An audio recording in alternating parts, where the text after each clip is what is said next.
I'll start this by saying that I'm a 20-year-old male. I live in Bosnia. My life is, or rather was, normal until, well, something infected me. I'll go more into details later, but for now, I'll just explain what I know. Around 3 weeks ago, I started having a fever, then a day later, I was coughing. The symptoms slowly got worse. Diarrhea, vomiting, blood, and rashes.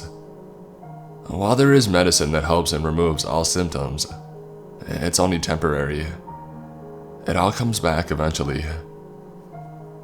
I remember one day very vividly.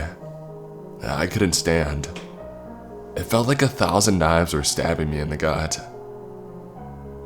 I'm currently in university and with a girlfriend that lives an hour away, so I was left to care for myself. I didn't blame her for not being here always. None of the doctors can diagnose me. I pray for death. I have gone to almost every hospital in my town. They all gave me different antibiotics, but none of them were successful. I first thought it was an STD, so I confronted my girlfriend about it. As embarrassing and awkward as it was, she didn't have one, so I was pretty lost on what it could have been from. It started 3 weeks ago, so clearly it was something new. No medical documents showed that anyone else in my family had any similar disease. I haven't told my family the extent of it, so they wouldn't be worried. In the past, there would have been an entire fight because I randomly sneezed, and I wouldn't want to have that happen again. I'm only doing this to document my descent into madness from all this pain. It sounds over-exaggerated, but I truly believe I won't survive this. Doctors have conducted numerous tests and all showed my immune system was in perfect shape. I was crying for the entire car ride home. I couldn't keep my composure. It hurt so much. The constant pain, the feeling of passing out from a simple cut, lingered in my mind for the entire day. I couldn't study, nor could I pay attention in class. I tried to make myself some tea, but after 3 steps, I passed out and woke up shivering from the cold and a puddle of my own blood. Even my urine contained blood. The amount of antibiotics I had to use grew every day. Some doctors even refused the prescription because they saw the amount of it that I needed. They just assumed that I was a drug addict trying to trick them. 2 weeks ago, my girlfriend broke up with me. She couldn't take the pressure of having to watch over me. I didn't blame her though. I've never been a religious type of guy, but when I ran out of options, I begged God for mercy, to just end it already. I couldn't handle this. Someone, please help me. I spent most of my time in bed crying. My teachers no longer believe that I'm sick, and my grades were failing. After every blood test and urine test, it was always the same. You are completely healthy. It could just be a seasonal allergy, perhaps. Nobody knows what it's like. I pray for death every second of life. I wake up in a sweat and in shock in the middle of the night. Never being warm, never being cold, never being comfortable. Something started developing on my skin. At first, I assumed it's something small, but it slowly started growing. It starts out small and red, and then as it grows, it turns from red to white. The size is about 3 centimeters at most now. I decided that laying in bed, wishing for death, changed nothing. I started thinking about all the places that I had visited. Other than the store and out for walks, the only answer was when I went to Brazil. It was only for 2 weeks. While I was there, I went sightseeing, so it could have been a number of places where I could have contracted the virus. After looking through dozens of pictures, I noticed one single place where I could have gotten it from. the rainforest. While it wasn't allowed, I still went out there just for fun. Nothing out of the usual. Maybe a few mosquito bites and, well, the other option, which is much more likely, was that spider which I hadn't noticed until it was too late. I grabbed onto a tree and I hadn't seen it, so it bit me. Once I got back, instead of telling it to someone who was a medical professional, I just cleaned my hand and I went to bed. That morning I had a fever, so I guess that's where I got it from. If it wasn't from that spider, the only other answer would be that one of the mosquitoes was carrying a virus.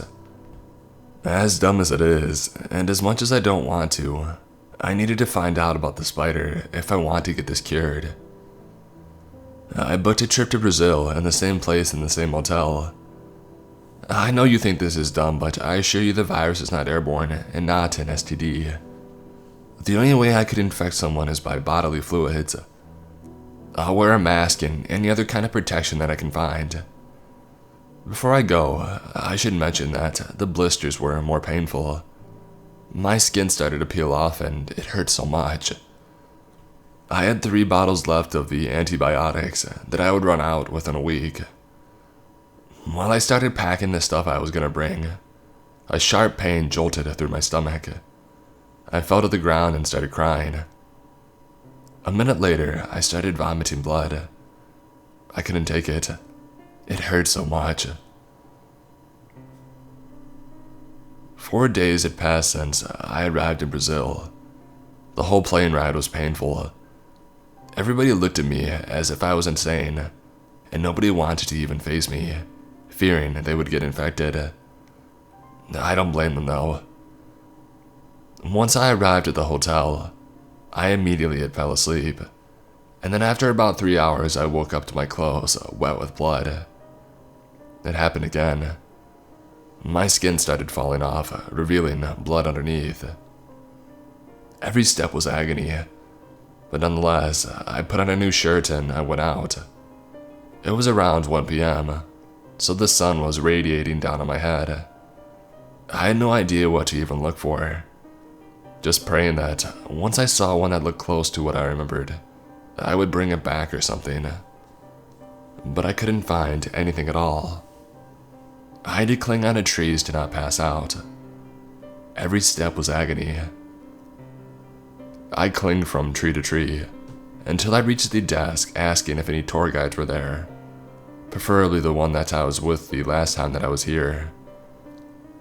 The woman working at the desk told me to come back in an hour, so I decided to go back to the hotel. The antibiotics they gave me were a small bottle of pills containing around 20 of them, and I had to use 3 to 5 every 5 hours. They just numbed me and made most of these symptoms disappear temporarily. I should mention that during all of this, I hadn't even mentioned to my family where I was going or what my plans are. If I don't find what bit me, I doubt I'll make it alive and well. I don't want that kind of pressure on my family. After silently laying on my bed, I noticed that there wasn't much time till the tour guide would come back, so I got back down to the lobby and I noticed him. I walked towards him, pulling my left leg since a sharp pain had suddenly kicked in. I didn't even think what to say, but before I could even say a word, he recognized me. Trying to hide the pain and on the brink of tears, I tell him that I need his help. We sat down on the chairs at the lobby, and I explained the situation to him. The entire time I was explaining it, he didn't look angry at me or anything.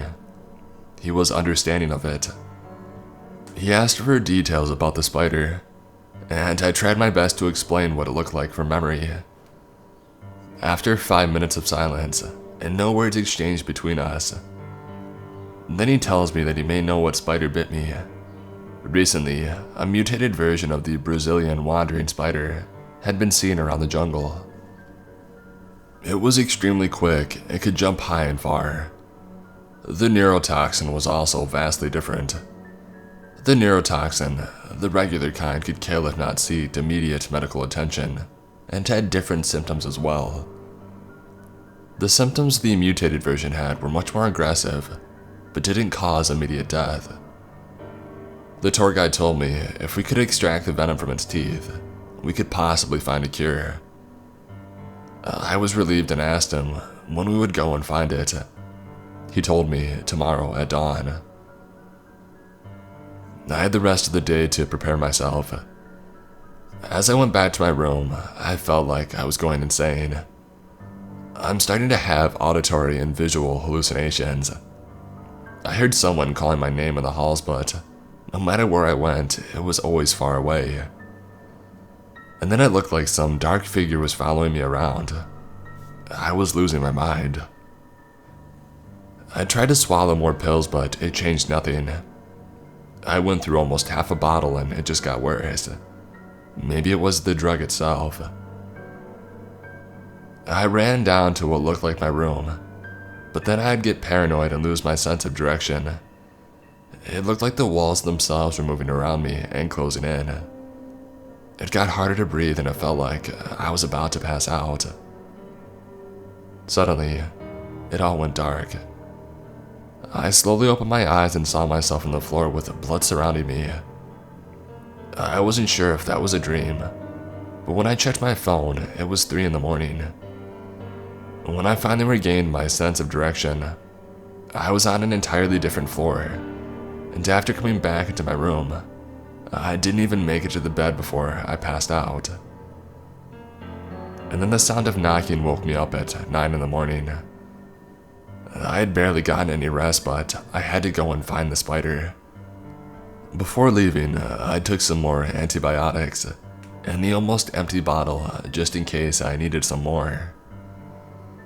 After leaving the hotel with the tour guide, I found out before this he studied to be a veterinarian, but could never get the job, so he worked here. That explains how he knew so much about so many animals. I didn't question how he knew about the spider, because I wanted to believe that there was a chance I could survive this and go back to my regular life. The entire time that we were in the jungle, it was pure silence. The only time that we even exchanged words was when we saw something that resembled the spider that had bitten me. 4 hours had passed without a single trace of the spider. I started losing hope, and even more, started losing my mind. At first, it looked like the trees were moving, and I blindly followed the guide. And then within a blink of an eye, he was gone. I told myself it was just my mind playing tricks. I yelled his name, but nobody responded. Without thinking, I just started running aimlessly. The world shifted around me. It looked like someone was running towards me, so I didn't stop. My leg got caught on a root and I fell onto the ground face first. And then I started vomiting blood. I tried to consume the antibiotics, but my hands started shaking. I couldn't keep my breath steady either, hyperventilating extremely.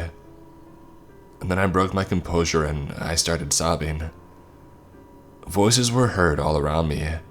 My greatest fear surrounded me. I heard screams and crying everywhere.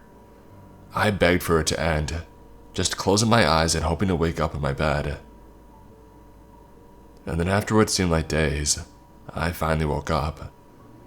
Not on my bed, but on the dirt floor where I had fallen. Blood covered my hands. I expected it to be from vomiting yet again, but there was no sign of blood near me or on my body. I couldn't find my phone either, nor the antibiotics that I had used. It seems strange to say this, but I felt no pain. I was just confused about what had happened. After searching for what felt like hours, I saw the trail which me and the tour guide were on. Something was on the path, laying there, right where I had last saw him. I ran to examine it and saw him, dead, lifeless. I noticed only one wound on the back of his head. It wasn't like a sharp knife or a bullet. It looked like someone hit him over the head with a rock. The rock that had been used was right next to him. It took me a second, but it finally hit me. I killed him. Nobody else was there with us. The bottle of pills was next to him, along with my phone. I was lost and confused. Where would I go from here? I picked up my phone and I tried to open it, but the battery died. In the reflection, I could see my hand, and I looked at it for a second, but something seemed off. There was supposed to be a giant blister on my hand right on my shoulder. Once I looked at it, I could clearly see it, but on reflection, there was nothing. And then I tried different parts of my body. On every reflection, there was nothing. The place where my skin was falling off from the reflection on my phone just looked like someone had been cutting it off. As of looking around my body using the reflection, I felt a sudden sharp pain in my heart. I could no longer stand. I was out of antibiotics since I left the remaining 2 bottles at my house. This pain was the worst so far. I could barely move. My entire body locked up slowly. My legs were numb and I could no longer move them. It's hurting me so much. Please, somebody help me. I tried to scream, but I had no strength left. I couldn't beg for help. I could just barely move my arms. I tried to drag myself back, but it was no use. This is it. This is the end. At this point, the most I can move is my fingers, but still with great difficulty. Right as I'm dying, I finally understand. It wasn't the neurotoxin that made those blisters. It wasn't the neurotoxin that slowly peeled off my own skin. It was all my doing. I could see various stab wounds all across my body. The neurotoxin made me see things, hear things, and do things to myself and others. I guess since I took enough antibiotics, it prolonged this, but in the end, you don't kill yourself. It still kills you. It's too late now, though. Goodbye.